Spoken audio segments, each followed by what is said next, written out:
শ্রী বলরাম গোসাই মূল সংকর্ষণ পঞ্চরূপ ধরি করেন কৃষ্ণের সেবন। যে বলরাম নিজেকে 5 রূপে প্রকাশ করে কৃষ্ণের সেবা করছেন।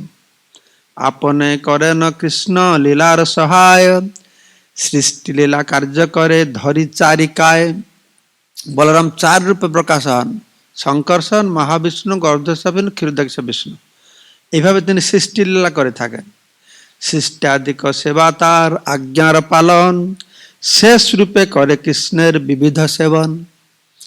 শেষ ভগবান শ্রীকৃষ্ণের যে শয্যা, আসন, লাঠি এসব কিছু রূপে প্রকাশিত হয়, এই শেষ ভগবান কি করেন না কৃষ্ণের সেবা করেন। সর্বরূপে আস্বাদয়ে কৃষ্ণ সেবানন্দ, সেই বলরাম গৌর সঙ্গে নিত্যানন্দ। এইভাবে কি করেন না বলরাম সর্বতভাবে এই কৃষ্ণ সেবানন্দকে আস্বাদন করেন। আর তিনি নিত্যানন্দ রূপে প্রকট হয়েছেন। এই নিত্যানন্দ বা বলরাম 3 তত্ত্ব। তিনি হচ্ছেন সখা, তিনি হচ্ছেন দাস, আর তিনি হচ্ছেন গুরু। বলরাম বা নিত্যানন্দ তিনি হচ্ছেন আদি গুরু। যত আমরা গুরুদেব দেখছেন এই সমস্ত গুরুদেব হচ্ছেন এই নিত্যানন্দ প্রভুর প্রকাশ, তার করুণার প্রকাশ। করুণার মূর্ত বিগ্রহ হচ্ছেন গুরুদেব, তাই নিত্যানন্দ প্রভু হচ্ছেন আদি গুরু। তো নিত্যানন্দ প্রভু এই কলিযুগের প্রথম সন্ধ্যায় বীরভূম জেলায় তিনি প্রকট হয়েছেন 1473 সাল খ্রিস্টাব্দে জানুয়ারি মাস 12 তারিখে। সেখানে একচক্র বলে একটা গ্রাম আছে। এই একচক্র গ্রামের কথা মহাভারত বর্ণনা করা হয়েছে। সেখানে একচক্র গ্রামে হাড়াই ওঝা, হাড়াই পণ্ডিত বলা হয়, সবাই জানে হাড়াই পণ্ডিত, হাড়ু ওঝা, কিন্তু ওনার ভালো নাম হচ্ছে মুকুন্দ বন্দ্যোপাধ্যায়। শ্রী মুকুন্দ বন্দ্যোপাধ্যায় ওনার পিতার নাম, আর মাতার নাম হচ্ছে পদ্মাবতী।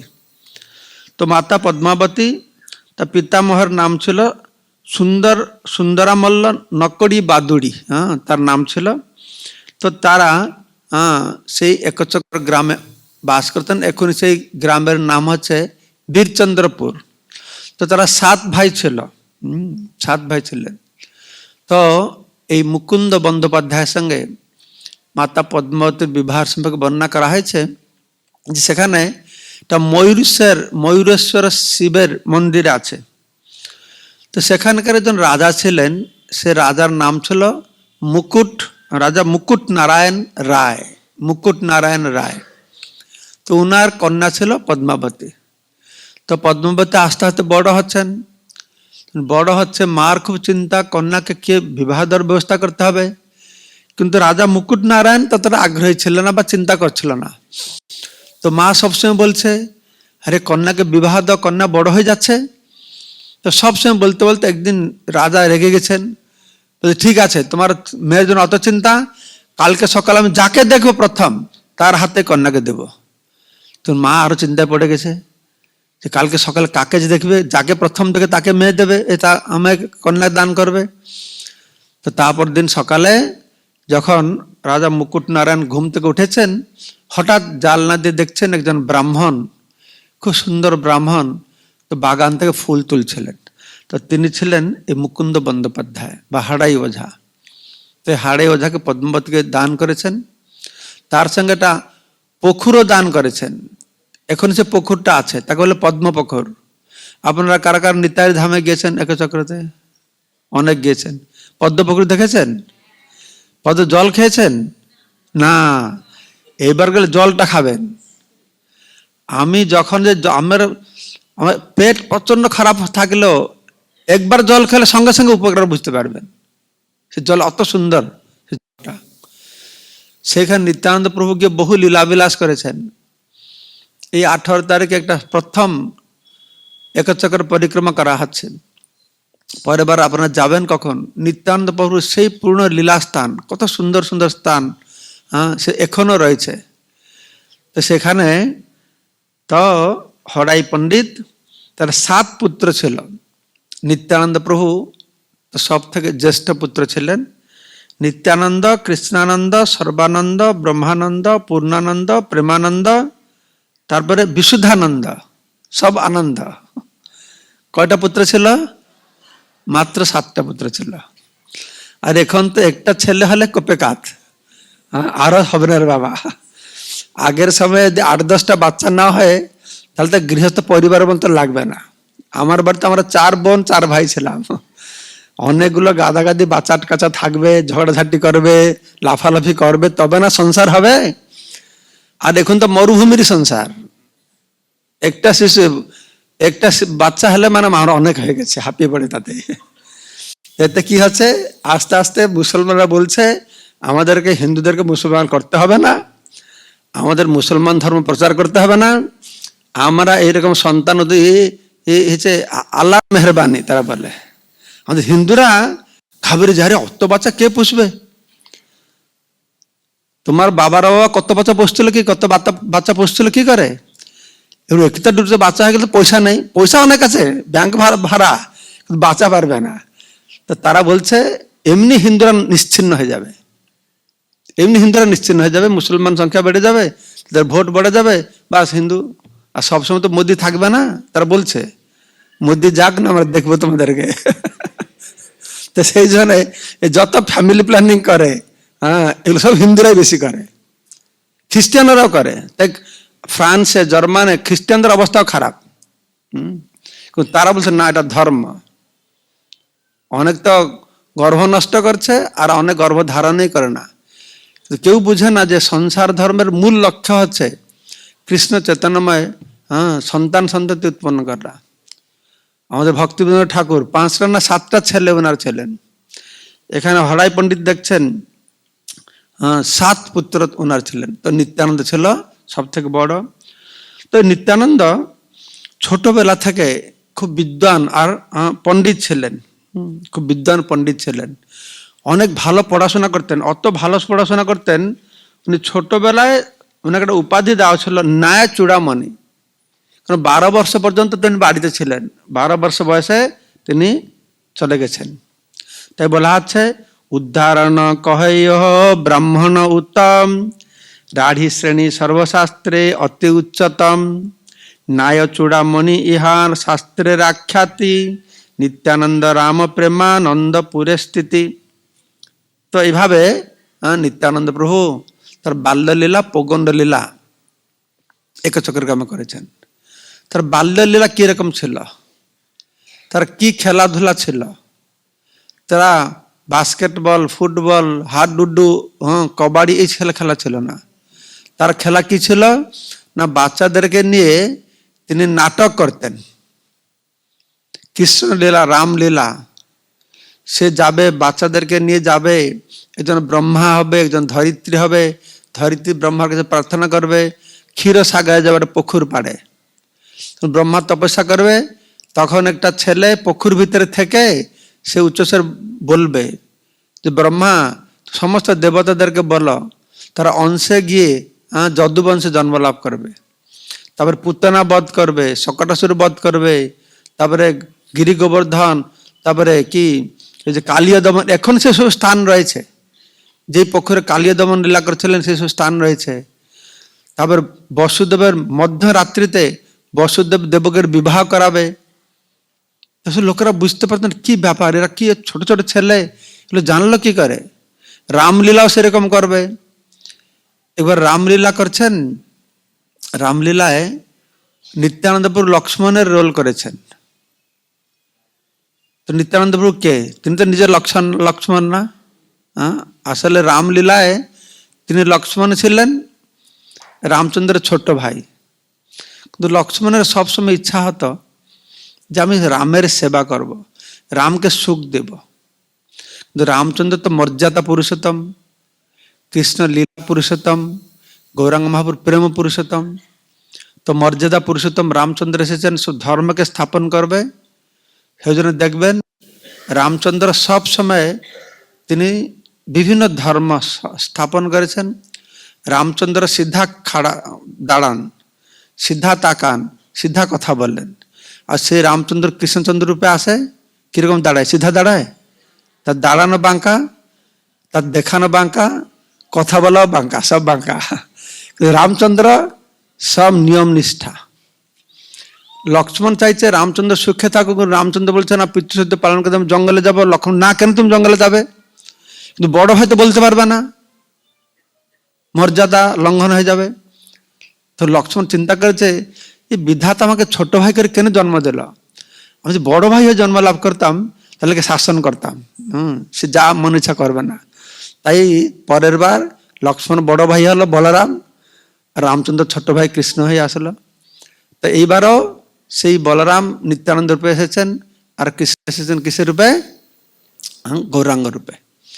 তো গৌরাঙ্গ রূপে যে মহাপ্রভু এসেছেন, এই অবতারে মহাপ্রভু নিত্যানন্দ তিনি আবদ্ধ করুণা সিন্ধু কাটিয়া মুহান ঘরে ঘরে বুলে প্রেম অমিয়ার বান।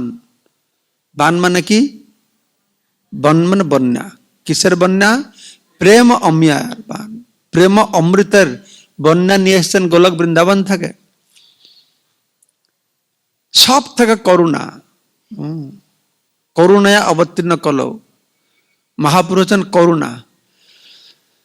তো অন্য সমস্ত অবতারে ভগবান আসে দুষ্কৃতিকার থেকে হত্যা করে তাকে মুক্তি দান করেছেন, কিন্তু এই অবতারে ভগবানের অত করুণা হয়েছে, হত্যা তো করে না, সব থেকে যে বড় পাপী, পাপ থেকে উদ্ধার করেছে তা নয়, মুক্তি দিয়েছে তা নয়, তাকে ব্রহ্মার দুর্লভ বস্তু কি দিয়েছে? কৃষ্ণ প্রেম দিয়েছে। তার কি করে মহাপ্রভুর মধ্যে অত করুণা হলো? একজন সাধু আমাকে বলছিলেন যে ত্রেতা যুগে ভগবান কৃষ্ণ যখন দণ্ডকারণ্যে, রামচন্দ্র দণ্ডকারণ্যে ছিলেন, তখন একদিন এক জায়গায় এই পাহাড়ের প্রমাণ হাড় কঙ্কাল দেখছে। তখন পাশাপাশি লোকদের জিজ্ঞাসা করছেন যেগুলো কার হাড় কঙ্কাল? তো তারা বলছে এগুলো সব মুনি ঋষিদের হাড় কঙ্কাল, আর এগুলি রাক্ষস অসুরেরা তাদের খেয়ে ফেলেছে, আর হাড়গুলো পড়ে আছে। আর শুনে রামচন্দ্র ক্রোধান্বিত হয়ে গেছেন, তার ঠোঁট কাঁপতে শুরু করেছে, চোখ লাল লাল হয়ে গেছে, সঙ্গে সঙ্গে ধনুষবাণ উঠিয়েছেন যে এখন আমি পৃথিবীতে যত রাক্ষস আছে, অসুর আছে, সবাইকে আমি মেরে ফেলব। মাতা সীতাদেবী পাশে বসছিলেন। হে হে হে, এ কি করবে? অসুর হলেও মা তো এক, দেবতার যে মা, অসুরের সেই মা তো সীতাদেবী সবাইয়ের মা না। তো তুমি কেন তাদেরকে মারবে? ওরা তোমার কি অনিষ্ট করেছে, ওরা কেন মারবে? তো সীতাদেবী বলছে, তুমি যে হাতে ধনুষ বাণটা ধরেছ, এটা সমস্ত কাল, একটা এটা হাতে আছে বলে কাকে মারবো কাকে মারবো কাকে মারবো বলছো। তুমি আজকে ধনুষ বাণটা ভারী হাতে থেকে ভারী করো। তখন ভগবান রামচন্দ্র বলছে, না না, এই এই এই অবতারে আমি মুন ঋষিদের কথা দিয়েছি, এই রাক্ষসদেরকে ধনুষ মারবো, কিন্তু পরের বার যখন আসবো আমি তোমাকে কথা দিলাম আর আমি অস্ত্র ধারণ করবো না। সীতা বলছে ঠিক আছে, আমি অপেক্ষা করবো পরের বারের জন্য। তো পরের বার সীতাদেবী রাধারানী রূপে এসেছেন, আর রামচন্দ্র কৃষ্ণ রূপে এসেছেন। তো তখন কৃষ্ণ মারবে নাকি, সে 6 দিন থেকে মারা শুরু করে দিয়েছে। সে পুতনাকে মারছে, সকটাসনকে মারছে, কত 1 মাস 3 মাসে, তারপর 1 বছরে কি সে যে গলা টিপে মারলো, কি অসুর, না তৃণাবত্যাসুরকে মারছে। তো রাধারানী বলছে কি ব্যাপার, তুমি যে বললে এই অবতারকে মারবে না, তুমি কৃষ্ণ বলছে না, আমি তো মারবো না বলি না, আমি তো অস্ত্র ধারণ করবো না। তো যতদিন রাধারানীর সঙ্গে কৃষ্ণ আছেন কোনো অস্ত্র ধারণ করেননি। আর যখন রাধারানীকে ছেড়ে মথুরায় গিয়েছেন, তখন সে শঙ্খচক্র গদা পদ্মকে আহ্বান করেছেন। যখন রাধারানীর সঙ্গে আছেন তখন দ্বিভুজ মুরলীধারী। মথুরায় গিয়ে তাকে লোকেরা চতুর্ভুজ রূপে দেখেছেন, শঙ্খচক্র গদা পদ্মকে দেখেছেন। যখন রাধারানীর সঙ্গে আছে অস্ত্র ধরে না। তো রাধারানী চিন্তা করছে যে আমি সঙ্গে থাকলেও অস্ত্র না ধরলে কি, তবু তো মারছে, পরের বার যখন আমি আসবো ওর সঙ্গে নেই, ওর ভিতরে ঢুকে আমি আসবো। পরের বার যখন কৃষ্ণ এসেছেন, রাধারানী তার ভিতরে ঢুকে এসেছে। রাধা ভাব বলিতম নৌমি কৃষ্ণ স্বরূপম। সেই জন্যে এই অবতারে ভগবান কাউকে মারে না, মারতে পারে না। ভগবানের করুণার কারণটা ভগবান নয়, ভগবানের করুণার কারণটাকে শ্রীমতী রাধারানী কি। অবশ্যই করুণাময় কে হতে পারে? সে রাধা কুণ্ডের কাছে শিবখোর বলে একটা জায়গা আছে। তো একদিন সমস্ত সখীরা আসে, বলছে রাধারানীকে, রাধারানী স্নান করতে গিয়েছে, রাধারানী রাধারানী শুনেছো শুনেছো এই গ্রামের ছেলেগুলো কত বদমাস, তারা কি করেছে, একটা শিয়ালি মেয়ে শিয়ালকে ধাওয়া করছিল। তো শিয়ালটা ভয়তে গিয়ে একটা গর্তের ভিতরে ঢুকে পড়েছে। আরে এত বদমাস, অনেক খড় কুটো নিয়ে সে গর্তের সামনে রেখে আগুন ধরিয়ে দিয়েছে, আর শিয়ালটা পড়ে পড়ে পড়ে মরছে। তখন রাধারানী বলছেন, হায় হায়, আমি থাকতে আমার কুণ্ডের তীরে এরকম হতে পারে? যাও যাও সে শিয়ালটাকে নিয়ে আসো। তো সে অর্ধদগ্ধ শিয়ালকে তারা নিয়ে এসেছে। আর রাধারানী দেখে তারপরে অত করুণা ভাব এসেছে, তার পিঠিতে হাত বুলিয়েছে, সে শিয়ালির পিছনে হাত বুলেছে, সঙ্গে সঙ্গে শিয়ালি শরীর ত্যাগ করে সখী রূপ হয়ে গেছে। রাধারানী তুই আমার সঙ্গে থাক, আমার সেবা করো। তো আমি চিন্তা করি যে রাধারানী অত কৃপাবতী, তাকে ষোলমালা জপ করতে হলো না, মঙ্গল আরতি করতে হলো না, কিছুই করতে হলো না। শিয়ালি ছিল, স্পর্শ করে যদি সে তাকে যদি সখী করে দিতে পারে, তাহলে তার করুণা তো করুণা না হবে। আর সেই রাধারানী যে কৃষ্ণের ভিতর প্রবেশ করে আসবে, তাহলে অবশ্যই তো তার এই করুণা হবে। তাই বলেছে, আবদ্ধ করুণা সিন্ধু কাটিয়া মুহান, ঘরে ঘরে বলে প্রেম অমিয়ার বান। তো একদিন নিত্যানন্দ প্রভু রামলীলা করছেন, রামলীলা। তো রামলীলায় উনি লক্ষণ হয়েছেন। তো সেদিন লীলা উনি কে করেন, প্রতিদিন আগে রিহার্সাল হবে, নিত্যানন্দ সবাই শিখিয়ে দেবে কি কি করতে হবে, ট্রেনিং দিয়ে দেবে, তারপরে নাটক শুরু হবে। তো সবাইকে ট্রেনিং দিয়ে দিয়েছে। তো তিনি নিজের নিত্যানন্দ তো লক্ষ্মণ, তখন সে কি লক্ষ্মণ কি ভেদ, সেটা কি শল্য ভেদ নাকি, হ্যাঁ সেল ভেদ কে সে তীর মেরেছিল, ইন্দ্রজিৎ না মেঘনাথ, ইন্দ্রজিৎ, ইন্দ্রজিৎ। তো ইন্দ্রজিৎ যে রোল করছে, সে তীর মেরেছে, আর নিত্যান্ত লক্ষ্মণ রোল করছে, সে তীর মেরেছে, মূর্ছায় পড়ে গেছে। এই যে নাটক হচ্ছে নিত্যানন্দ প্রভুর মধ্যে, সে লক্ষ্মণের ভাব এসে গেছে, আর সেখানে একটু মূর্ছায় পড়ে গেছে, নিঃশ্বাস প্রশ্বাস বন্ধ হয়ে গেছে। আর সে ছেলেরা কান্না করতে শুরু করে দিয়েছে। তাদের কান্না শুনে হরাই পণ্ডিত পদ্মবতী মাথা এসে গেছে, দেখছে ছেলের নিঃশ্বাস প্রশ্বাস যাচ্ছে না। তো সবাই কান্না করছে, সবাই মনে করছে নিত্যানন্দ চলে গেছে। আর অনেক লোক এসে গেছে দেখতে, মজা, কি হচ্ছে দেখতে। তো একটা লোক বললো, হ্যাঁ আমি জানি, আমি দেখেছি এক জায়গায় এই রামলীলা হচ্ছিল, আর একটা লোক দশরথের রোল করেছিল, ভূমিকায় অভিনয় করেছিল। আর যখন রাম বনবাসে গিয়েছে, আর সে অত ভূমিকা অবিষ্ট হয়ে গেছে, সে সঙ্গে সঙ্গে দেহত্যাগ করেছে। এরকম কথাবার্তা করতে করতে একজন বলছে, আরে সে লক্ষণের কি শল্যভেদ হয়েছে, তো একটু বিশ্বলক্ষণ দিয়ে দিলে ঠিক হয়ে যাবে। এইটা শুনে সব ছেলেদের মনে পড়ে গেছে, আসলে নিত্যান্ত আগে থেকে বলে দিয়েছে আমি মূর্ছা হয়ে পড়ে যাব, আর একজনকে হনুমান করেছে, হনুমান যাবে, সে বিশ্বলক্ষণটাকে নিয়ে আসবে। যখন নিত্যান্ত প্রভু মূর্ছা হয়ে গেছে, এই কথাটা ছেলেরা ভুলে গেছে, কান্না শুরু করে দিয়েছে।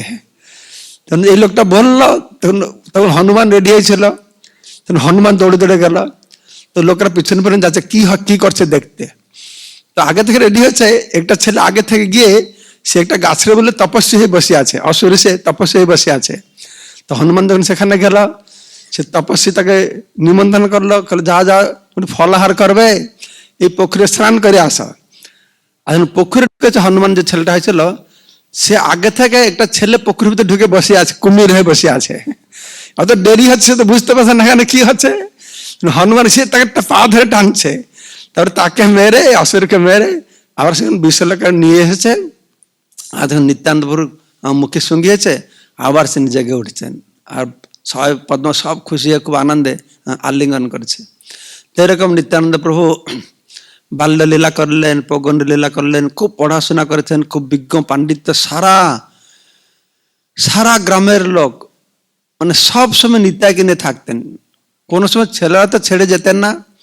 আর গ্রামের লোক বলা হচ্ছে নিত্যানন্দ প্রভু শরীরটা তুলের পুতুল যেরকম, এরকম শরীর ছিল। তো এক সময় কি হয়েছে, বিভিন্ন লীলা বিলাসের কথা বর্ণনা করা হয়েছে। এক সময় 12 বছর বয়স হয়েছে, একজন সন্ন্যাসী এসেছেন ওনার বাড়িতে। তো তখনকার সময় সাধু সন্ন্যাসীদের সেবা করা গৃহস্থদের একটা ভালো প্রবণতা ছিল। এখন গৃহস্থরা সাধু সন্ন্যাসীর সেবা করবে কি দেখলে ভয় পায়, সাধু এসে গেলে ডোনেশন দিতে হবে, ভয় পায়। সেরকম গৃহস্থ নাই, আর সেরকম সাধুও নেই। সাধু বেশ পড়ে লোকেদের ঠকাবার, সাধুর সংখ্যাও কম নেই। কিন্তু তখনকার সময় ছিল সন্ন্যাসীদেরকে সম্মান করা গৃহস্থদের একটা সাধারণ প্রবণতা ছিল। তো একদিন সন্ন্যাসী এসেছে, তো পদ্মবতী হরাই পণ্ডিত খুব সুন্দর করে সেবা করেছেন। সারা রাত এই সাধুর সঙ্গে কৃষ্ণ কথা আছে হরাই পণ্ডিত। তারপর দিন সকালে যখন সাধু চলে যাবে, যখন সমস্ত গৃহস্থ ভক্তরা তো বললে, মহারাজ আমি আপনার কি সেবা করতে পারি? তখন হরাই পণ্ডিত বলছে, মহাত্মাজি আমি আপনার কি সেবা করতে পারি? আমি পতিত গৃহস্থ, কি সেবা করতে পারি? তখন সাধুবাবু বলছেন, তুমি আসল সেবা করতে চাও? আমি যা চাইবো তা দিবে? হ্যাঁ, আপনি যা চাইবেন আমি দিব। তাহলে সন্ন্যাসী বলছে, দেখো আমি সারা ভারত ভ্রমণ করি, তো একা একা ভ্রমণ করি, আমার সঙ্গে আমাকে সাহায্য করবার কেউ নেই। তোমার এই বড় ছেলে নিত্যানন্দটাকে আমাকে দাও, একে সঙ্গে নিয়ে যাব। তখন তো মাথায় বজ্রপাত হয়ে গেছে। এই সাধুর কাছে আর কিছু ছিল না, সে কি চাইল? নিত্যানন্দ। তো নিত্যানন্দকে না, আমার প্রাণটাকে নিয়ে যাবে। তো সাধু বলছে, না না তোমার কোনো চিন্তা নাই, আমি সমস্ত তীর্থস্থান ঘুরাবো, তাকে আমার পুত্রের মতন পালন করো, অনেক বুঝিয়েছে। তখন হরাই পণ্ডিত যে মুকুন্দ বন্দ্যোপাধ্যায় চিন্তা করছেন যে কি কর্তব্য, কি করবো আমি। পুরাকালে কি কর্তব্য কি অকর্তব্য শাস্ত্রের বিচারে হতো। তস্মাৎ শাস্ত্রার্থম কার্য অকার্য ব্যবস্থিত। শাস্ত্রে কি বলছে তার বিচার করা হতো। তখন হরাই পণ্ডিত বিচার করছেন শাস্ত্রে কি আছে। তো তিনি বলছেন, আমার যে অবস্থা দশরথেরও সেই অবস্থা হয়েছিল। আর ইনিও তো দশরথ। হরাই পণ্ডিত দশরথ আর বসুদেবের মিশ্রণে হরাই পণ্ডিত এসছেন। তো উনি চিন্তা করছেন যে শাস্ত্রে বর্ণনা করা আছে, যখন বিশ্বামিত্র ঋষি রাম লক্ষ্মণকে নিতে এসেছেন, তো দশরথ একবারই যেতে চায় না, তার প্রাণ স্বরূপ ছিলেন। কিন্তু শাস্ত্রকে মেনে ঋষি সাধু সন্ন্যাসী এসেছেন, তার হাতে দিয়েছে। তাই তিনি সংকল্প করেছেন, এই পুত্রকে আমি সেই বিচারে, শাস্ত্রের বিচারে, পুরাণের বিচারে আমি সন্ন্যাসীর হাতে অর্পণ করব। তিনি চিন্তা করছেন, বলছেন আমি তো দিব, কারণ পুরাণের প্রমাণ দেখিয়েছেন। কিন্তু এই পুত্র তো শুধু নিত্যানন্দ আমার নয়, এর মার তো অধিকার আছে। তো মার তো পারমিশন নিতে হবে, অনুমতি নিতে হবে। তো মার কাছে গিয়েছে। তো মাকে যখন বলছে যে এরকম সন্ন্যাসী, সাধু সন্ন্যাসী আমাদের বড় ছেলে নিত্যানন্দকে চাইছে সঙ্গে নিয়ে যাবে, তোমার কি মত? এখান দেখুন, স্বামী তার কি মত, পুরাণের যে মত আমার সেই মত। স্ত্রীর কি মত হবে? তাহলে স্ত্রীর কি মত হবে? স্বামীর যে মত আমার সেই মত। এই হচ্ছে সংসার, এই হচ্ছে পরিবার, এই হচ্ছে গৃহস্থ আশ্রম। এরকম না স্বামী একদিকে যাবে, স্ত্রী আরেক দিকে যাবে। স্বামী পুরাণের ধার পাশে আসবে না, আর স্ত্রী তো যার পাশে যাবে। তো এটা গৃহস্থ আশ্রম নয়। কি দৃষ্টান্তে দেখাচ্ছেন, তখন তাকে বলেছেন পদ্মাবতীকে, তিনি বলছেন, প্রভু আপনি যেটা চাইবেন আমার সেইটাই ইচ্ছা, আপনি কি চান? দুজন স্বামী স্ত্রী বিচার করলেন যে আমরা সন্ন্যাসের হাতে দিয়ে দেব। আমাদের পুত্রের খুব আসক্তি, তার প্রাণের মতন। হরাই পণ্ডিত নিত্যানন্দকে অত ভালোবাসতেন যে ছোট্ট শিশুবেলা থেকে যখন কোনো কৃষিকাজে যাবে, যজমানের বাড়িতে যাবে, তখন সঙ্গে করে নিয়ে যাবে। চৈতন্য ভাগবত বলা আছে, তো নিত্যানন্দকে অত ভালোবাসে, সামনে সামনে থাকবে নিত্যানন্দ, যদি একটু পিছনে চলে যাবে 10 বার ঘুরে তাকাবে যে আমার নিত্যাই কোথায় গেল। তো সেই নিত্যানন্দ যখন তারা পরিত্যাগ করবে, অত ভালোবাসার ছেলে, তখন নিত্যানন্দের হাত সন্ন্যাসের হাতে ধরিয়ে দিয়েছেন, তুমি নিয়ে যাও আমার ছেলেকে। তখন সন্ন্যাস তার হাতে ধরে ধরে নিয়ে যাচ্ছে। ছেলে চলে যাচ্ছে, তো সে মোহ তো ত্যাগ করতে পারছে না, তো ছেলের পিছনে পিছনে যাচ্ছে। তো নিত্যানন্দপুর কিছু দূর পরে বলছে, তোমরা থাকো এখানে, আমি যাই। আর একটু দূর, তো আর একটু দূরে গেছে, এর অনেক দূর গিয়েছে। তো একজন নিত্যানন্দ, না আর যেতে হবে না, তোমরা এখানে থাকতে হবে। তো হরাই পণ্ডিত পদ্মাবতী দাঁড়িয়ে গেছেন। আর নিত্যানন্দ প্রভুকে ধরে, 12 বছর বয়স তখন। তখন সে সন্ন্যাসী যাচ্ছেন। আপনি যারা একচক্রে গিয়েছেন দেখবেন ওই পাশাপাশি গ্রাম নেই, বিরাট বড় ক্ষেত আর ক্ষেত আর ক্ষেত তার চারপাশে। তো যে নিত্যানন্দ প্রভু নিয়ে যাচ্ছে, এরা দেখছে দেখছে দেখছে, তত দূর ধরে দাঁড়িয়ে আছে, তত দূর একটা জায়গার নিত্যানন্দকে দেখতে পারছে না। আর যেই মুহূর্তে নিত্যানন্দের দৃষ্টির অন্তরাল হয়ে গেছেন, হা নিতাই বলে সেখানে পড়ে গেছে, হরে পণ্ডিত পড়ে গেছেন, মূর্ছা হয়ে গেছে। মূর্ছা হয়ে যে জ্ঞান ফিরেছে, 3 মাস কোনো খাওয়া দাওয়া নেই। যেরকম দশরথ রামচন্দ্রের বিরহে বনবাসে দেহত্যাগ করেছিলেন, ঠিক সেরকম 3 মাস পরে হরাই পণ্ডিত দেহত্যাগ করে চলে গেছে। আর হরাই পণ্ডিত দেহত্যাগ করেছে কি, এই নিত্যানন্দ চলে যাওয়ার পরে গ্রামের লোকেরা এত শোক সন্তপ্ত হয়েছে, যে গ্রামে নিতাই নেই সে গ্রামে থাকলে কি হবে, সে গ্রাম ছেড়ে অনেক লোক চলে গেছে। অত নিত্যানন্দ প্রতি অনুরক্ত ছিল তারা। গুরু মহারাজ বলছিলেন, পরে তো নিত্যানন্দ প্রভু বিবাহ করেছেন, কি বিবাহ করেছেন বসুধা জাহ্নবাকে। আর জাহ্নবা মাতা বহুদিন পরে, বহু বছর পরে জাহ্নবা মাতা কিছু শিষ্যদেরকে নিয়ে এই একচক্র বীরচন্দ্রপুর, জাহ্নবাতার ছেলের নাম অনুসারে গ্রামের নাম এখন বীরচন্দ্রপুর বলা আছে, তো সেই গ্রামে গিয়েছিলেন। সেই গ্রামে ঢুকবার আগে একটা বড় বট গাছ ছিল, ওই বট গাছের নিচে তারা বিশ্রাম করছে ভক্তদেরকে নিয়ে। তো তারা দেখলো বৃদ্ধ মানুষ সে রাস্তা দিয়ে যাচ্ছে, খুব বৃদ্ধ মানুষ, লাঠি ধরছে, সে লাঠি কামছে, নিতাই নিতাই নিতাই, আস্তে আস্তে বলতে বলতে ও যাচ্ছে। তো এইভাবে নিত্যানন্দ প্রভু অত ভালোবাসতেন সবাই যে তাকে সব সময় তারা স্মরণ করত। তো নিত্যানন্দ প্রভু সে সন্ন্যাসীকে নিয়ে সারা ভারতে যত তীর্থস্থান আছে, প্রথমে শুরু করেছেন বক্রেশ্বর থেকে, তারপরে গেছেন গয়া, এদিকে কেদারনাথ বদ্রীনাথ শুরু করে, দ্বারকানাথ শুরু করে, এদিকে রামেশ্বর, যত পুরো লিস্ট দেওয়া আছে চৈতন্য ভাগবতে, সব কিছু করে এসে বৃন্দাবনে পৌঁছেছেন। তো বৃন্দাবন অবস্থান করে আবার তীর্থযাত্রাকে আবার বৃন্দাবনে ফিরে গেছেন। ইতিমধ্যে মহাপ্রভু প্রকট হয়েছেন। মহাপ্রভু যখন প্রকট হয়েছেন তখন নিত্যানন্দ প্রভু একচক্রেতেই ছিলেন।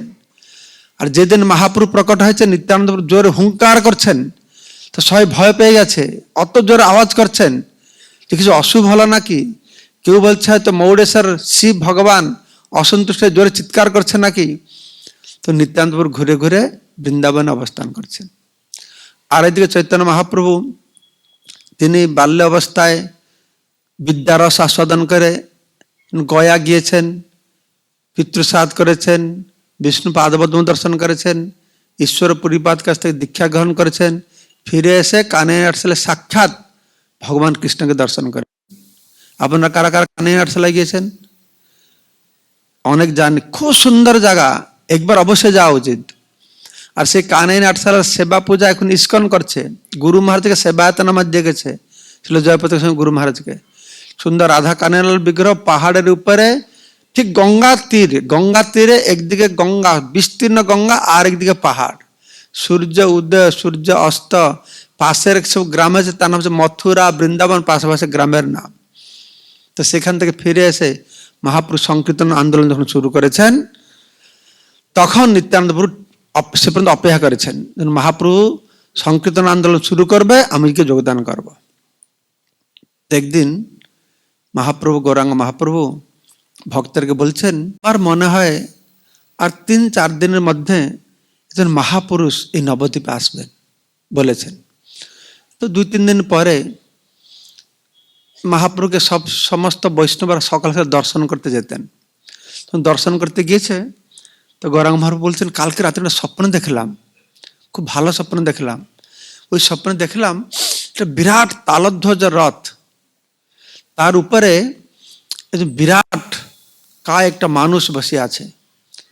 সে ব্লু কালারের কাপড় পরিধান করেছে, নীল কালারের কাপড়, আর একটা নীল কালারের পাগড়ি পরেছে। তার ডান দিকে একটা কুণ্ডলা আছে, আর একটা বেত আছে, লাঠির এক ধারে একটা কমণ্ডল লাগানো আছে। তো সে রথে আরোহণ করে এসছে, রথটা আমার দরজার সামনে দাঁড়িয়েছে। তা আমি স্বপ্নে দেখলাম, আর সে মানুষটা ওখানে নেমে আমার বাড়ির সামনে বলছে, এটা কি নিমায়ের বাড়ি, এটা কি নিমায়ের বাড়ি, এটাকে 10-20 বার বলছে। তখন আমি বেরোলাম, আমি বল হ্যাঁ এটা নিমায়ের বাড়ি। আপনি মহাশয় আপনি কে? তুমি হাসছে, বলছে আমি তোমার ভাই, এই 2-3 দিনের মধ্যে তুমি বুঝতে পারবে সবকিছু। তারপর আমার ঘুমটা ভেঙে গেছে।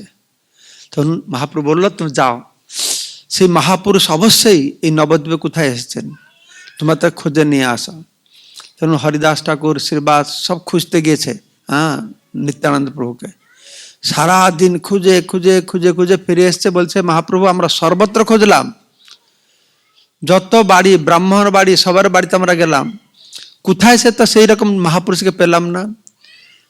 তখন মহাপ্রভু হাসছেন, বলছে তোমরা চোখ দিয়ে নিতাইকে খুঁজতে যাচ্ছ, আর নিতাইকে আমি না দেখলে কেউ দেখতে পারবে না। নিতাই অত গূঢ়, কারণ যে নিতাইকে পাবে জীবনে সব কিছু পাবে, তো সে নিতাই তো অত সহজে দেখা দেবে না। চলো আমি নিতাইকে খুঁজবো গিয়ে। তো সবাইকে নিয়ে কীর্তন করে মহাপ্রভু বেরিয়েছেন। তো তার 3 দিন আগে নিত্যানন্দ প্রভু এসে কার বাড়িতে, নন্দন আচার্য বাড়িতে অবস্থান করছিলেন। আর মহাপ্রভু সব ভক্তদের কীর্তন নিয়ে নন্দনাচার্য বাড়িতে প্রবেশ করেছেন। তো সবাই দেখছে সে বারান্দার উপরে সে বিরাট রূপ। লোচন দাস ঠাকুরদাস বলছেন যে নিত্যানন্দ প্রভু যখন কীর্তন করে নৃত্য করে মাটিতে গোড়াগড়ি দিতেন, মনে হয় সোনার পর্বতে যেন ধুলাতে লোটায়, সোনার পাহাড়ের মতন তার শরীর ছিল, তো বিরাট শরীর ছিল। তো তারা সব দেখছে বিরাট একটা মানুষ এখানে এরকম করে বসে আছে। তো মহাপ্রভু যখন গিয়েছেন, তো নিত্যানন্দ প্রভু সে মহাপ্রভুকে এরকম দেখছে যে যেন জিহ্বা দিয়ে চাটছে, এরকম চোখ কান সব এরকম দেখছে। তো মহাপ্রভু তার দিকে তাকাচ্ছেন, আর নিত্যানন্দ প্রভু মহাপ্রভুর দিকে তাকাচ্ছেন। দুজনকে চিনতে পেরেছে, তো কেউ কিছু বলছে না। তো সব ভক্ত চিন্তা যে কোথা থেকে আসলো, কি ব্যাপার, কেউ তো চেনে না এই মহাপুরুষকে। তো নিত্যানন্দ প্রভু তখন চাইছেন তাকে চিনাবে, এই মহাপুরুষকে, তাকে সবাইকে জানাবে যে মহাপুরুষকে। তো নিত্যানন্দ প্রভু শ্রীবাস ঠাকুরকে বলছেন ইশারা দিয়ে, তুমি একটা ভাগবতের শ্লোক পড়ো।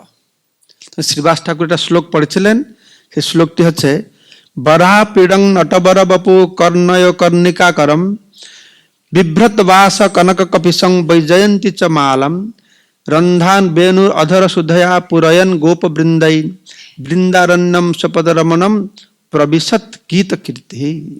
এই শ্লোকে বর্ণনা করা হচ্ছে ভগবান শ্রীকৃষ্ণ বৃন্দাবনে প্রবেশ করছেন।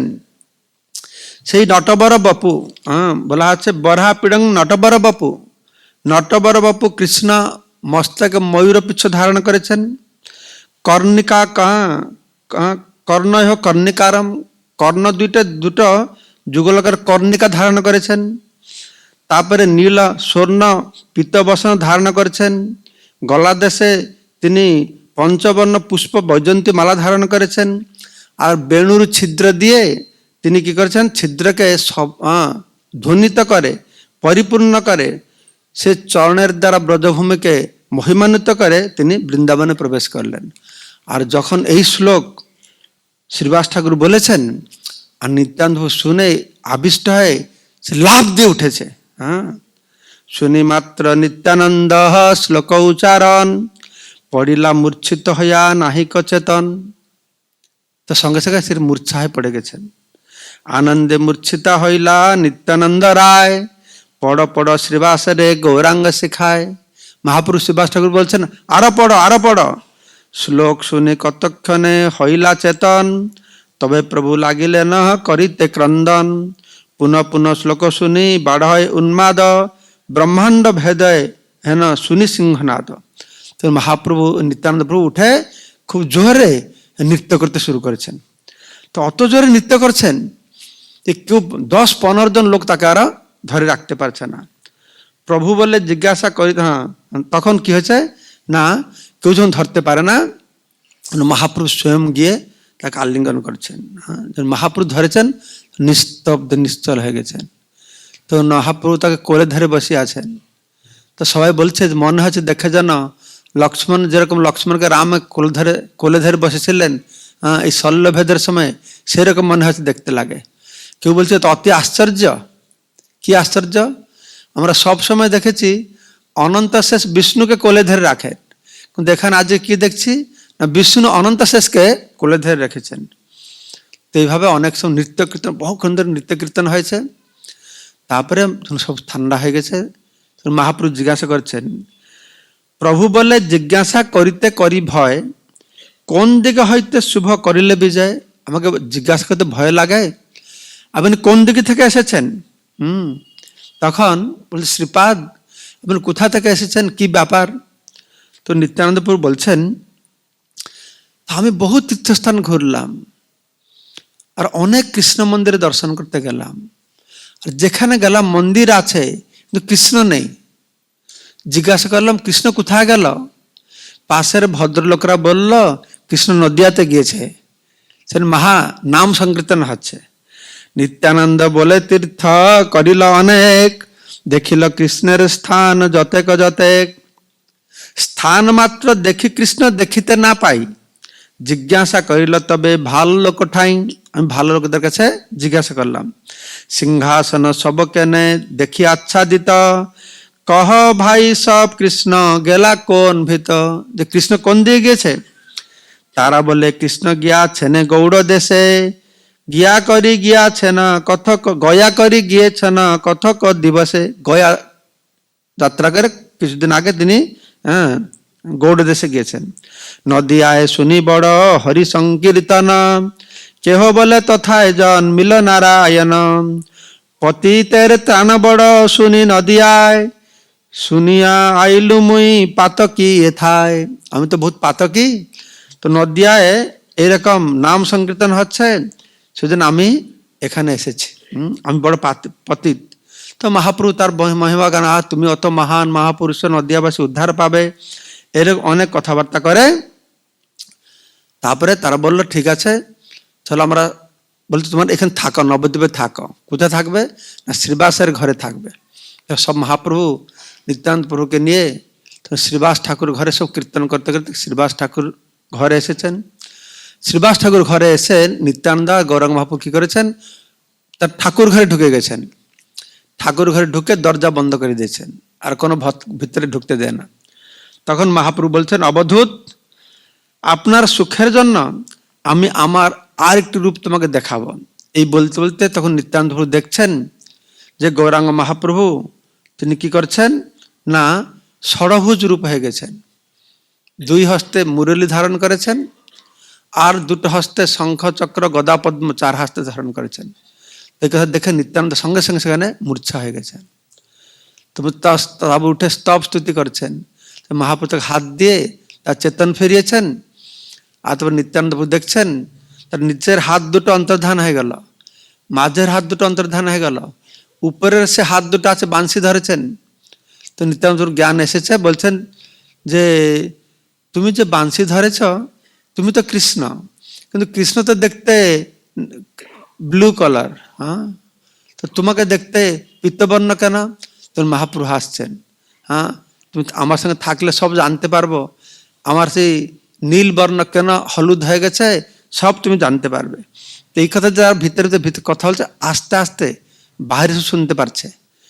তারপর মহাপ্রভু বলছে, দেখো এই অত্যন্ত বেদগোপ্য বিষয়, তুই বাহিরে কথা কাউকে বলবে না। তো তারা এসে খুব কীর্তন টীর্তন করে, সব শ্রীবাস সঙ্গনে নিত্যানন্দ প্রভু থাকার ব্যবস্থা হলো। তারপরে তারা কি করলো, সব গঙ্গা স্নানে গেল। গঙ্গা স্নান করে তারপরে মহাপ্রভু নিত্যানন্দ প্রভুকে নিয়ে সচ্চিমাতার ঘরে নিয়ে গেল। তারপরে সচ্চিমাতাকে বললেন, এ হচ্ছে নিত্যানন্দ আমার বড় ভাই। আর সচ্চিমাতা নিত্যানন্দ দেখেই মন তার বিশ্বরূপের কথা মনে হলো, বলে হ্যাঁ ই আমার বড় ছেলে। এইভাবে নিত্যানন্দ প্রভু নবদ্বীপে সেখানে সচ্চিমাতা এবং মালিনী দেবী শ্রীবাস সঙ্গনে অবস্থান করে। মালিনী দেবী তিনি বয়স্কা ছিলেন, তো মালিনী দেবী নিত্যানন্দ প্রভুকে পুত্রের মতন লালন পালন করলেন। এরকম পুত্রভাব ছিল, তিনি বয়স্কা ছিলেন কিন্তু নিত্যানন্দ প্রভু দেখলে তার স্তনের দুগ্ধ খরিত হতো, নিত্যানন্দ প্রভু দুগ্ধ পান করতেন, এরকম ভাব ছিল ওনার। তো অবধূত কখন কি হয় নিত্যানন্দের আচরণ কেউ বুঝতে পারত না। একদিন মালিনী মাতা কি করছেন, শ্রীবাসের পত্নী, তিনি ঠাকুরের বাসন মাজছিলেন। তো সেখানে একটা ঘি পিতলের প্রদীপ ছিল। তো একটা কাক এসেছে, সে প্রদীপটাকে উঠে দাঁতে করে নিয়ে পালিয়ে গেছে, উড়ে চলে গেছে। তো মালিক হা হা করছে, আরে ঠাকুরের বাসন নিয়ে গেল। কিছু সময় পরে কাকটা ফিরে এসেছে, তার মুখে কিন্তু পিতলের সেই প্রদীপটা নেই। তুমি কান্না করছে বসে বসে। এসব নিত্যানন্দ প্রভু এসেছেন, মা কি হলো, কান্না করছো কেন? তো মালিক বলছে, দেখো এই কাকটা এসে প্রদীপ নিয়ে গেছে, আর শ্রীবাস ঠাকুর তো খুব প্রচন্ড, হ্যাঁ, তার মানে খুব ক্রোধ হবে, আমি এখন কি করবো? তো সে কাকটা সেখানে বসে আছে। নিত্যানন্দ বলছে, এ কাক, তুই যা তাড়াতাড়ি নিয়ে আস পিতলের বাটিটা। তো কাক সঙ্গে সঙ্গে উড়ে গিয়ে পিতলের বাটিটা নিয়ে এসছে। তারপরে মালিনী মাতা স্তব করছেন নিত্যানন্দ প্রভুকে, যে তুমি সেই প্রভু যার মাথায় ব্রহ্মাণ্ড পড়িয়াছে, সে বুঝতে পারে না ধুলার মতন, আর তুমি সেই প্রভু যে গুরু পুত্রকে জমালয় থেকে নিয়ে এসেছিল, তুমি সেই প্রভু দেবকীর 6 পুত্র থেকে নিয়ে এসেছিল, আর তোমার কথা যে কাক পিতলের বাটি নিয়ে এসছে, এটা আর কি বড় আশ্চর্যের কথা? এটা কোনো আশ্চর্যের কথা না। স্তব স্তুতি এরকম করেছেন। তো এইভাবে মালিনীর ঘরে অবস্থান করেন। ঠিক তিনি পৌঁছেছেন গুরু পূর্ণিমার কিছুদিন আগে, গুরু পূর্ণিমা কিছুদিন আগে এসে পৌঁছেছেন। তখন মহাপ্রভু বলছেন, নিত্যানন্দ প্রভু, তোমার ব্যাস পূজা কোথায় হবে? তখনকার সময় ব্যাস পূজা হতো এই ব্যাসদেবের ওই গুরু পূর্ণিমার দিন। তো নিত্যানন্দ বলছে, আমার নিত্যানন্দ প্রভু তখন শুনে উঠে গেছেন, শ্রীবাস ঠাকুর হাত ধরে বলছেন, আমার ব্যাস পূজা হবে এই বুড়ো ব্রাহ্মণের ঘর ব্যাস পূজা হবে। তো মহাপ্রভু বলছেন, শ্রীবাস তোমার বড় দায় পড়ে গেল, বহুত টাকা পয়সা খরচা হবে। শ্রীবাস ঠাকুর বলছে, না না, কোনো চিন্তা নেই, আমার ঘরে সব কিছু দ্রব্য আছে, শুধু এটা কি করে ব্যাস পূজা হবে তার বই এটা কিনে নিয়ে আসবো, বাস ব্যাস পূজা হবে। তখন তারপরে মহাপ্রভু নিত্যানন্দ প্রভুকে নিয়ে গঙ্গায় স্নান করতে গেছেন। আর স্নান করে সেদিন অধিবাস হবে, বিরাট নৃত্য কীর্তন হচ্ছে। আর তারপরে তারপরের দিন তো এখানে জিজ্ঞাসা করছেন, মহাপ্রভু জিজ্ঞাসা করছেন, শুনো শুনো নিত্যানন্দ শ্রীপাদ গোসাই, ব্যাস পূজা তোমার হইবে কোন ঠাই, কালি হইবে পূর্ণমাসী ব্যাসের পূজন, আপনে বুঝিয়া বলো যায় লয় মন। কার ঘরে হবে তুমি বলো? তো তখন কি হয়েছে না, খুব উদ্দণ্ড নৃত্য কীর্তন আরম্ভ হয়ে গেছে। ব্যাস পূজা অধিবাস উল্লাস কীর্তন, দুই প্রভু নাচে বেড়ি গায়ে ভক্তগণ, 4 দিবসের প্রেম চৈতন্য নিতাই, চির দিবসের প্রেমে নয় চৈতন্য নিতাই, দোহে দোহে ধ্যান করে নাচে এক ঠাই, হুঙ্কার করে কেহ কেহ বা গর্জন, কেহ মূর্ছা যাহে কেহ করে ক্রন্দন। তখন তারা কীর্তন করছে, সবার মধ্যে সাত্ত্বিক বিকার, স্তম্ভ কম্প স্বেদ বৈবর্ণ সব দেখা যাচ্ছে। কম্প স্বেদ পুলকাশ্রু আনন্দ মূর্ছিত, ঈশ্বরের বিকার কহিতে জানি কত, স্বনুভবানন্দে নাচে প্রভু 2 জন, ক্ষণে কোলা কলি করি করে ক্রন্দন, দুহার চরণে দোহে কেহ ধরিবারে চাহে, পরম চতুর দোহে কেহি নাহি পায়, পরম আনন্দে দোহে গড়া গড়ি যায়, আপনা না জানে দোহে আপনা লীলায়। তো মহাপ্রভু এখানে এসেছেন এই সংকীর্তন যজ্ঞ সংকীর্তন প্রাহি যজন্তি সুমেধস, কিভাবে সংকীর্তন যজ্ঞের দ্বারা মানুষকে ভগবত ধামে কৃষ্ণ প্রেম দেবে, সেই জন্য মহাপ্রভু এসেছেন। তো মহাপ্রভু লীলায় মুখ্য ছিল কি কীর্তন আর নৃত্য। নাচ গাও ভক্ত সঙ্গে কর নাম সংকীর্তন। তো আমাদেরকে 2 ভগবান দিয়েছেন। কৃষ্ণ এই কলিকালের মানুষকে উদ্ধার করবার জন্য 2 রূপে প্রকট হয়েছেন, চৈতন্য রূপে আর এক হচ্ছে জগন্নাথ রূপে। যদি চৈতন্য মহাপ্রভুকে খুশি করতে চায়, তাহলে পূজা অর্চনা মন্ত্রতন্ত্র যদি কিছুই না জানা, গৌরনীতাকে সামনে রেখে শুধু হরিনাম করে নাচবে গাইবে, তার পূজা অর্চনা হয়ে যাবে। যজ্ঞ হি সংকীর্তন প্রাহে যজন্তি সুমেধস। আর জগন্নাথকে যদি খুশি করতে চাও, তাহলে কি করবে? যতবার পরে রান্না করে খাওয়াবে, জগন্নাথ যত খাবে তত খুশি। হ্যাঁ, যখন খাওয়াবে তার ঘরে সব ঠিক ভালো চলবে। আমি জানি আমার গৌহাটিতে আমাদের রথযাত্রা হলো, আমি দেখেছি নিজে যে রথযাত্রা হতো কয়েক বছর, গুরুমাস এক বছর রথযাত্রা যখন প্রতিবার কিছু বিঘ্ন হবে, একবার তো রথের উপর থেকে গুরুমাস পড়ে গেছে এখান থেকে, তখন আমি প্রেসিডেন্টকে বললাম যে তুমি জগন্নাথ থেকে খাওয়াচ্ছ না, এই জন্য সব গন্ডগোল হচ্ছে। তো তার বছর কি করলো, কংগ্রিগেশন ভক্তকে বলে রথের পিছনে 1 লরি খাবার রাখলো আর সারা রাস্তাটা খাওয়াই খাওয়াই নিয়ে গেল। সেই বছর থেকে কোনো ব্যতিক্রম হয় না, দুর্ঘটনা হয়। তখন তো আমার দৃঢ় বিশ্বাস হয়ে গেছে ইটিং গড, ইয়ে তো একটা খাবার ভগবান, এটা নাচার ভগবান। তো প্রভুপাদ 2 ভগবানকে দিয়েছেন। হ্যাঁ, আমরা নাচবো, খাইবো, খিদা হলে প্রসাদ পাবো, বাস এইভাবে করে ভগবত ধামে চলে যাব। এর থেকে আর সরল উপায় কিছু আছে? ধ্যান নাই, তপস্যা নাই, ত্যাগ নাই, জ্ঞান নাই। হ্যাঁ, প্রসাদ খেতে কাকে ভালো না লাগে, নাচতে কাকে ভালো না লাগে? লোকেরা অনেক টাকা দিয়ে ক্লাব গিয়ে নাচে, এই ফোকরে নাচছো এখানে না, প্রসাদ পাচ্ছ, নাচছ। সময় সময় চিন্তা করি অত সরল উপায় ভগবান দিয়েছেন, এইবার যদি আমাদের গতি না হয় তা মানে কি? কপাল ফাটা আমাদের। আর হবে? হ্যাঁ, সে সত্য যুগে জন্ম হলে হবে, তৃতীয় দ্বাপরে জন্ম হলে হবে? হবে না। তো এইটাই লাস্ট চান্স আমাদের। তো এইটা হচ্ছে মহাপ্রভুর পরম দয়াল, পরম দয়ালু।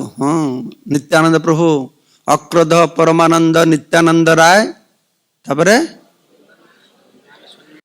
অভিমান শূন্য নিতাই নগরে বেড়া। নিত্যানন্দ প্রভু সুন্দর সুন্দর ভজন। আমার তো মনে হয় নিত্যানন্দ প্রভু শুধু ভজন শুনে শুনে আমার ভগবত ধামে চলে যাব। হ্যাঁ, নিতাই গুণমণি ইত্যাদি কত সুন্দর ভজন করেছ। সচিকুমার প্রভু বলেছেন নিত্যানন্দ ভজন। আমার যখন বললো নিত্যানন্দ কথা বলবো, আমি বললাম না, সচিকুমার প্রভুকে নিয়ে আসতে হবে, ও নিতাইয়ের গান গাইবে। নিতাইয়ের গান শুনলে তো মন আনন্দ ভরে যায়। প্রভুপাদ নিত্যানন্দের গান গাইতে গাইতে ক্রন্দন করছেন, তার ভিডিও রয়েছে। হ্যাঁ, নিতাই গুণমণি আমার নিতাই গুণমণি কি আনিয়া প্রেমের বন্যা ভাসালো অবানে। হ্যাঁ, তো নিত্যানন্দ প্রভু প্রচুর গুণের খনি আছে, এরা যারা দিয়েছে কেউ বুঝতে পারে না। তো নিত্যানন্দ প্রভু চৈতন্য মহাপ্রভু এসে তারা জগৎকে ব্রহ্মার দুর্লভ বস্তু প্রদান করছেন। তাই বলা হচ্ছে চৈতন্য চন্দ্র দয়া করহ বিচার, বিচার করলে চিত্তে পাবে চমৎকার। চৈতন্য মহাপ্রভু যে দয়ার সাগর, জগৎকে কে জানালো? নিত্যানন্দ প্রভু জানিয়েছেন। জগাই মাদাইকে উদ্ধার করতে গিয়ে যখন গ্রামের লোকেরা বলছে যে না না, এরা পাগল, এরা মাতাল, সাধু সন্ন্যাসী না, এদের কাছে যাবে না, তো নিত্যানন্দ প্রভু বলছেন আরে এ চৈতন্য মহাপ্রভু এসে ভক্তদেরকে নিয়ে নাচাচ্ছে, আরে ভক্তরা তো নাচবে, তাতে তোমার কি মহিমা আছে? আর এই দুজনকে যদি আমরা নাচাতে পারি তাহলে আমার প্রভুর মহিমা জানা যাবে। তো এই জিদ ধরে নিত্যানন্দ প্রভু তাদেরকে হরিনাম করালো। তা আগামীকালকে এই নিত্যানন্দ প্রভুর দয়া করহ বিচার, বিচার করলে চিত্তে পাবে চমৎকার। নিত্যানন্দ প্রভু কাকে উদ্ধার করলো? জগাই মাধাকে উদ্ধার করলো। পাপি তাপে যত ছিল হরিনামে উদ্ধার হলো তার সাক্ষী কতটা জগাই মাধাই? 2টো। আর ছিল প্রভুপাদ কত জগাই মাধাকে উদ্ধার করলো? হ্যাঁ, এই তো 2টো জগাই মাধাকে উদ্ধার করেছে। মহাপ্রভু তো সেই দণ্ডকারণ্যে গিয়ে বাঘ ভাল্লুক পশুদেরকে উদ্ধার করেছে, কিন্তু বর্তমানে মানুষ তো বাঘ ভাল্লুক থেকে আরো ডেঞ্জারাস নাকি? আর ছিল প্রভুপাদ গিয়ে সেই মহাপ্রভু আদেশ পালন করতে গিয়ে আমেরিকা, জার্মান, জাপান, চায়না, রুশ সর্বত্রই যে মানুষ গো মাংস কি গো রক্ত পান করত, এই চায়নার মানুষগুলো অত পাপী। দস্যু রত্নাকে নারায়ণ মুনি বলছেন তুমি রাম নাম করো, রাম নাম মুখে বেরোলো না, মরা মরা বললো। এই চাইনিজ লোকগুলো অত পাপী, ওরা রাম নাম করতে পারে না, কৃষ্ণ নাম করতে পারে না, কেননা ওদের আলফাবেটে রটা নাই, তো রাম বলবে কি করে? তো হলে কৃষ্ণ হলে লাম বলে। আর হবে না, তারা অত পাপী। হ্যাঁ, তারা তো ব্যাং, সাপ, বিড়াল, কুকুর, আরশোলার বড় বড় ফ্যাক্টরি আছে ওদের, কোটি কোটি আরশোলা চাষ করে, আর তাকে তেলে ভেজে অ্যাডভার্টাইজ করছে সারা পৃথিবীতে বিজনেস বাড়াবার জন্য, ভেজে ডুবে ডুবে খাচ্ছে, সব কিছু খায়। হ্যাঁ, বললে যে আকাশে যা উড়ে এরোপ্লেনকে ছেড়ে সব খেয়ে যায় ওরা। কিন্তু অত বড় পাপী হাজার হাজার চায়নার লোক, সমস্ত বয়স্ক লোক, ধরুন গুরু মহারাজ মালয়েশিয়া যান, গুরু মহারাজ তো চায়না যেতে পারে না, তো মালয়েশিয়া পুরো প্লেন বুক করে চায়না থেকে তারা আসে গুরু মহারাজের সাথে দেখা করতে। সেও আবার কমিউনিস্ট দেশ, খোলাখুলি কিছু করে, লুকিয়ে লুকিয়ে ভয়েতে ধরা পড়লে চাকরি চলে যাবে, জেলে খাবে, তবুও রাশিয়াতে কি অবস্থা হলো, কি শাস্তি দেওয়া হলো রাশিয়াতে। কিন্তু তা সত্ত্বেও ভগবানের প্রতি জীবের একটা স্বাভাবিক প্রেম ভালোবাসা আছে না, এই হরিনাম থেকে যে প্রেম ভালোবাসাটা জাগে, সেই ভালোবাসাটা অত তীব্র, কোনো প্রতিবন্ধক তারা মানতে পারে না। শেষে একটা সময় এসেছে রাশিয়া সরকারকে মাথা নত করতে হয়েছে, ইসকনকে স্যাংশন করেছে, অভি উন্মুক্ত হবে সব জায়গায় হরিনাম প্রচার হচ্ছে। তো বীরচন্দ্র বলছেন চৈতন্য মহাপ্রভু তো স্বয়ং কৃষ্ণ, তো বলছে না ক্ষীর সমুদ্রে আমি শুয়েছিলাম, আমাকে ডেকে নিয়ে আসলো, তাই না? তাহলে কৃষ্ণ না ক্ষীরসাগর বিষ্ণু? এটা প্রশ্ন তোমার। আসলে কৃষ্ণ, কৃষ্ণ হোক, রাম হোক, বামন হোক, নরসিংহ হোক, এই ভৌতিক জগতে যারা প্রবেশ করবে তারা ক্ষীরোদকশায়ী বিষ্ণুর মাধ্যমে আসবে। কারণ ক্ষীরোদকশায়ী বিষ্ণু পরমাত্মা রূপে সর্বত্র অবস্থান করছেন। নরসিংহদেব সর্বত্র অবস্থান করছে ক্ষীরোদকশায়ী বিষ্ণু রূপে, তো এটা খম্বর থেকে বেরিয়ে আসেন। তো প্রভুপাদ বলছেন যদি এখনই রাষ্ট্রপতি আসবে, বেঙ্গলে আসবে, কার থ্রুতে আসবে? মমতার লাগবে, রাজ্য সরকার পারমিশন আসতে, ওর মনে আসতে, রাষ্ট্রপতি হোক প্রধানমন্ত্রী হোক, রাজ্য সরকার পারমিশন লাগবে। ঠিক কৃষ্ণ আসলো, এর পারমিশন নিয়ে আসতে হবে, এর মাধ্যমে আসবে। তো সেই জন্য সমস্ত অবতার যারা অবতীর্ণ হন তারা এই মাধ্যমে এসেছে। আর কোন প্রশ্ন আছে? জয় শ্রী প্রভুপাদ কি।